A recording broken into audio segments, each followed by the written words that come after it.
আমার একজন কাছের মানুষ, আমার ফ্রেন্ড। তার হাজবেন্ড, আমার ওয়াইফ, সবাই আমরা একসঙ্গে চলি ফিরি। আমি কিন্তু ভাইয়া ডাকি, যদি আমার ও সরি, আপনাকে দেখলে চিনবে না। লজ্জা পাইলে কি আপনাদের ক্যামেরার সামনে থাকতাম কিনা? আই পরিচয় আজকে দিয়ে দিব আমি, তারপরে আর কি বলবো, মানে বুঝতেই পারছেন।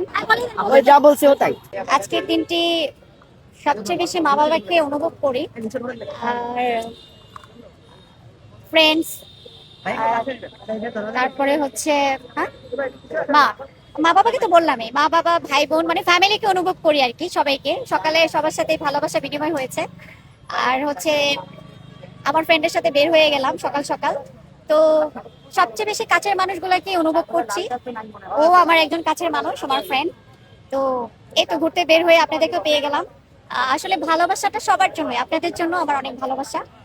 আর বাংলাদেশ যেহেতু নতুন করে শুরু হয়েছে, আমি অনেক অনেক দোয়া করেছিলাম বাংলাদেশের যেন যেন সুস্থভাবে নির্বাচন হয়। তো সেটার জন্য খুব গুড ফিল করছি।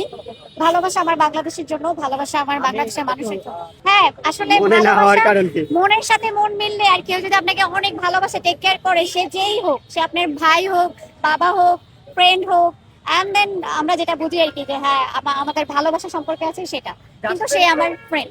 অনেক রকম হয়ে থাকে। হ্যাঁ। জাস্ট ফ্রেন্ডের অর্থ কি রকম? এই জাস্ট ফ্রেন্ডের অর্থ হচ্ছে ফ্যামিলি, সম্মান বোধক, মানে যে আমাকে অনেক সম্মান করে, সব সময় সবকিছুতে আমাকে স্মরণ করে, এবং তার ফ্যামিলির সাথেও আমার একটা পারিবারিক বন্ধন। তারপরে আর কি বলবো, মানে বুঝতেই পারছেন, মানে সবার উপরে যে থাকে সারাদিন।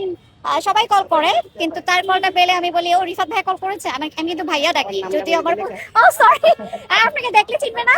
সরি সরি, একটু কাছে আসবেন ভাইয়া। হ্যাঁ কাছে আসেন, এই কাছে জাস্ট আসেন। ফ্রেন্ডের অর্থ কি সারা জীবন থাকা, টেক কেয়ার করা এরকম? শিওর শিওর, আমি তো চাই যে রিফাত আমার গল্পটা একটু কথা। গল্পটা শুরু হয়েছে, আমি একজন অভিনেত্রী, আর ও যেহেতু একজন সাংবাদিক, সেই জন্য আই পরিচয় আজকে দিয়ে দিব আমি। তুমি সত্য না বললে কিভাবে হবে, আমি মিথ্যা বললে তো ফামলিং করবো। তা আমি একজন অভিনেত্রী, একজন সাংবাদিক, আমরা মিডিয়া কর্মী। তো সেইভাবে আমাদের একটা নাটকের মাধ্যমে সে ফটোগ্রাফি করতে গেল, আর সে সেখানে ছিল, আমি অভিনয় করছিলাম, আমাদের পরিচয়টা সেভাবেই হয়েছে। সেখান থেকে শুরু, আজ পর্যন্ত আছে, ইনশাল্লাহ ভবিষ্যতেও থাকবে। আপনারা সবাই দোয়া করবেন। আপুর অভিব্যক্তি, আপনার অভিব্যক্তি জানতে চাই। আর বলেন, ওই যা বলছে ও তাই। না, আপনার কাছ থেকে জানতে চাই কতটুকু ভালোবাসা ঠিক আছে। দেখেছেন আপুকে? ভালোবাসার জায়গাটা, শ্রদ্ধা জায়গাটা আছে কেমন আপনাদের মধ্যে? নিঃসন্দেহে আমার পরিবারের বাইরে কাছের যতগুলো বন্ধু আছে, ও তার মধ্যে একজন। সে আমার মানে ফ্যামিলি ফ্রেন্ড আর কি। তার ফ্যামিলি, আমার ফ্যামিলি, ঠিক আছে। তার হাজবেন্ড, আমার ওয়াইফ, সবাই আমরা একসঙ্গে চলি ফিরি, ঠিক আছে। আর যেহেতু আমরা মিডিয়ায় কাজ করি, সেই হিসেবে আমরা আড্ডা দেই, ঘুরি ফিরি, কাজের সময় কাজ, আড্ডার সময় আড্ডা। আজকে ছুটি রাখছি শুধু সকাল বিকাল ফ্যামিলি এবং ফ্রেন্ডদের সঙ্গে ঘোরার জন্য। এখান থেকে এখন যাবো ফুল টুল কিনে নিয়ে, আমার ওয়াইফ অপেক্ষা করতেছে, ওখান থেকে আমরা 300 ফিট বাস পাইছি।